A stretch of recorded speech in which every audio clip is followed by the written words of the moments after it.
আমার মনে তার জন্য কোনো আফসোস নাই। আমার কি সাজা হইব তারও কোনো পরোয়া আমি করি না। আমার পুরা দুনিয়াই তো নষ্ট হয়ে গেছে জজ সাহেব। আপনার কাছে আমার একটাই অনুরোধ,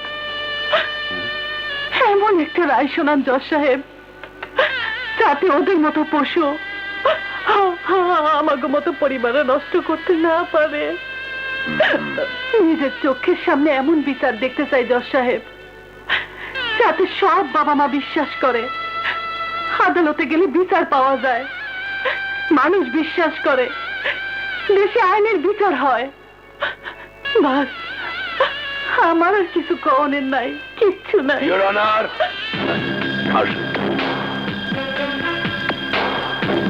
স্যার, আমি ইন্সপেক্টর মমিন, রায়পুর থানা।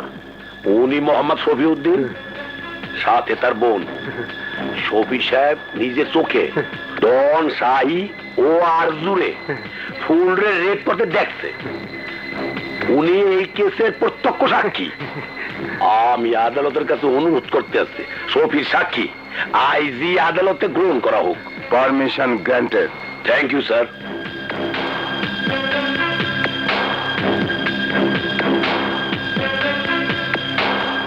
স্যার,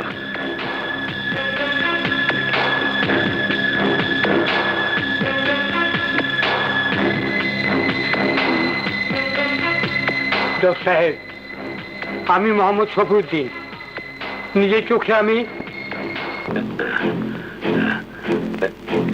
কারণ নেই। স্যার, আমার স্ত্রীর সন্তান কোথায়? আমার কাছে আছে, সহি সালামতেই আছে। স্ত্রীর সন্তানটা কোন সময় ফিরিয়ে পাবো? সাক্ষী হয়ে যাক তারপর।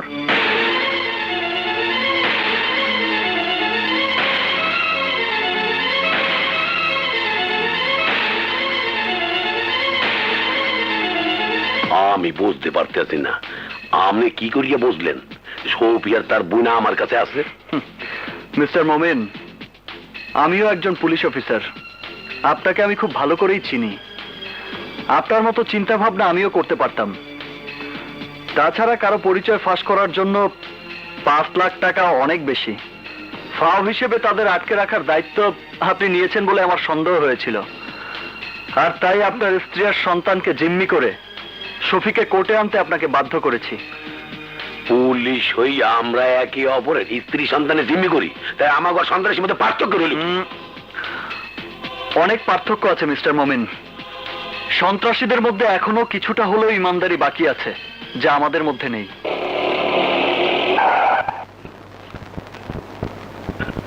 নামুন।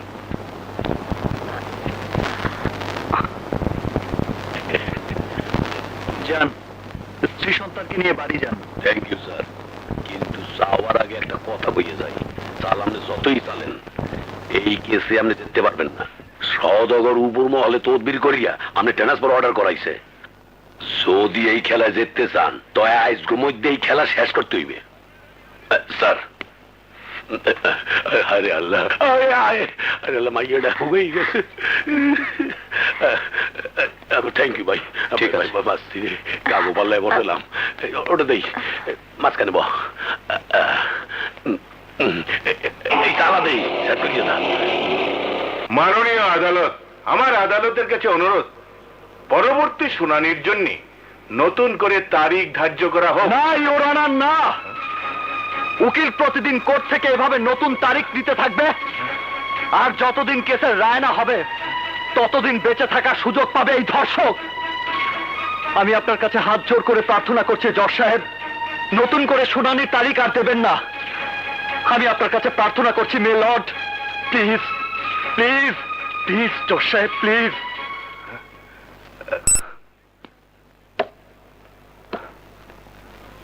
আমি জানি এই মামলায় আর কোনো কথা বলার অধিকার আমার নেই, কারণ আমার ট্রান্সফার হয়ে গেছে।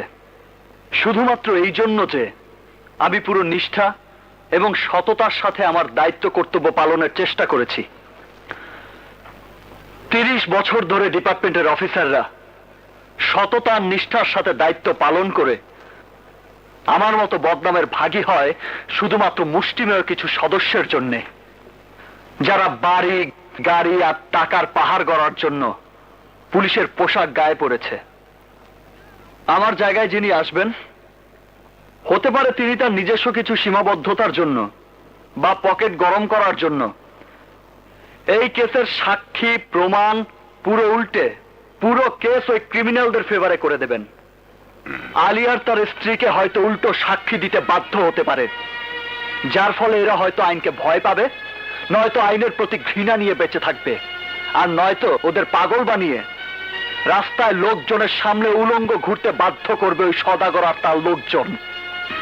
আমরা কার উপর ভরসা করব? বিপদে পড়লে কার কাছে ছুটে যাব? সমাজে এমন অনেক বড় বড় নেতা বসে আছে যারা তাদের নির্দিষ্ট লক্ষ্যে পৌঁছানোর জন্য জনগণের উপর গুলি চালাতে পর্যন্ত দ্বিধা করে না। কিন্তু দেখবেন একদিন এই পলিটিশিয়ানরাই নিজেরা নিজেদের উপর গুলি চালাচ্ছে। ইউর অনার, পুরো দেশ এখন একটা আগ্নেয়গিরির জ্বালামুখীর উপর বসে আছে, আর অন্যদিকে নেতারা নতুন কোন দিক নির্দেশনা দেবার পরিবর্তে, নতুন কোন আইন বানানোর পরিবর্তে, জনগণের সেবা করার পরিবর্তে নিজেদের মধ্যে কুকুর বেড়ালের মতো রেশারেশি নিয়ে ব্যস্ত আছেন। কি আছে আমাদের দেশের ভাগ্যে? কি হবে এই বাংলাদেশের? এদেশের জনগণের দায়িত্ব কে নেবে? এদেশের জনগণ এখনো নেতাদের চাইতে বেশি বিশ্বাস করে এই দেশের আইনকে। দেশের আইন এখনো সবার উপর অবস্থান করছে, আর সেই আইনের সামনে আমি হাত জোড় করে অনুরোধ করছি, যে পুলিশ অফিসার আইনের অনুশাসন প্রতিষ্ঠা করতে গিয়ে কর্তব্যরত অবস্থায় মৃত্যুবরণ করতে প্রস্তুত, তাদের সঠিকভাবে দায়িত্ব পালনের নিশ্চয়তা দিন ইউর অনার।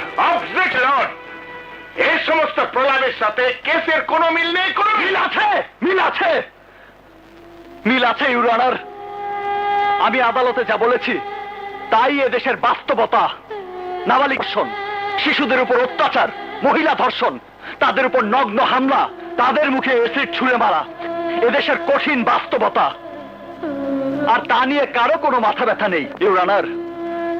যাদের উপর অত্যাচার হয়, নগ্ন হামলা হয়, তারা হয় ভয় পেয়ে মামলা করতে চায় না, আর মামলা করলেও আইনের মার প্যাচ, ঘুষের টাকা, পুলিশি হয়রানির কারণে তারা কেস চালাতে ব্যর্থ হয়, নয়তো টাকার ক্ষমতার সামনে কেসের তদন্তই বন্ধ হয়ে যায়। উল্টো তারা হামলার শিকার হয়, তাদের উপর ইনকোয়ারি হয়, কিন্তু সেই ইনকোয়ারির ফলাফল অনুযায়ী কোনো কাজ হয় এমন ঘটনা এদেশের মানুষ গল্প উপন্যাসেও পড়েনি।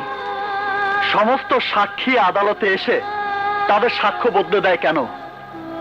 কোর্টে কেস এত লম্বা সময় ধরে চলে কেন? কোর্ট ও পুলিশের চক্করে পড়ে যারা কেস করেন তাদের বাড়ির মেয়ের বিয়ের বয়স পার হয়ে যায়, আর যদি স্ত্রী হয় সে বুড়ি হয়ে যায়, আর যে বুড়ি সে মরে যায়। এমন কেন হচ্ছে জজ সাহেব?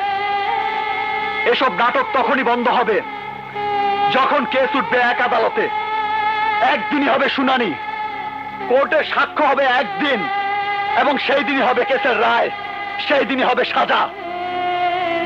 তারপর না কোনো আপিল, না কোনো দ্বিতীয় তারিখ, আর না কোনো দ্বিতীয় আদালত।